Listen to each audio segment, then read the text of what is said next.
बिस्मिल्लाहिर्रहमानिर्रहीम। अस्सलामुअलैकुम। Saudi Urdu news channel में आप सबको खुश आमदीद कहा जाता है।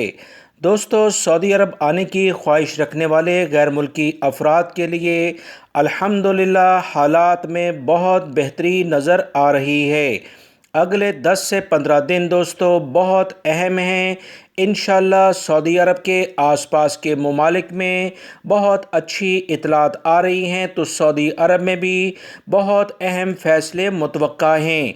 वो गैर मुल्की अफराद जिन्होंने सऊदी अरब में रजिस्टर्ड वैक्सीन की दोनों खुराकें ले ली हैं, इन अफराद के लिए सऊदी अरब आने के इम्कानात में बहुत ज़्यादा इजाफ़ा हो गया है। सऊदी अरब के आसपास के जो ममालिक हैं, मुत्तहिदा अरब अमारात हो, ओमान हो या बहरीन हो या कुवैत हो, इन ममालिक ने तो बाकायदा इस बारे में गैर मुल्की अफराद को इजाज़त दे दी है कि जिन्होंने इनके मुल्कों में रजिस्टर्ड वैक्सीन अपने मुल्कों में हासिल कर ली।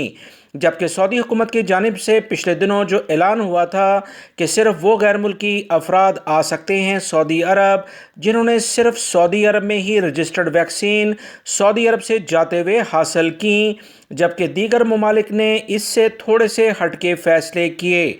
अब आने वाले दिनों में बहुत ज़्यादा उम्मीद है, जिसका इम्कान है कि मुत्तहिदा अरब अमारात ने जैसे आज ऐलान कर दिया कि अगली 5 तारीख से यानी कि इतवार से वो तमाम अफराद मुत्तहिदा अरब अमारात में आ सकेंगे जिन्होंने रजिस्टर्ड वैक्सीन की खुराकें अपने मुल्कों में ले ली हैं और 48 घंटे के लिहाज से PCR टेस्ट भी इन्होंने करवा लिया हो तो वो आ जाएं।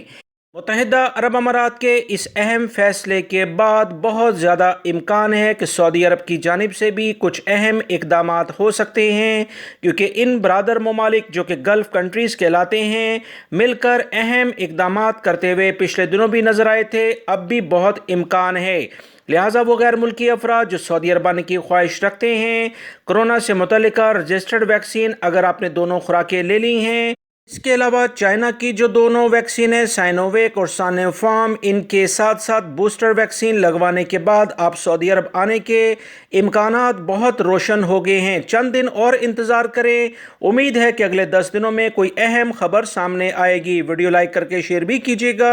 अस्सलामु अलैकुम।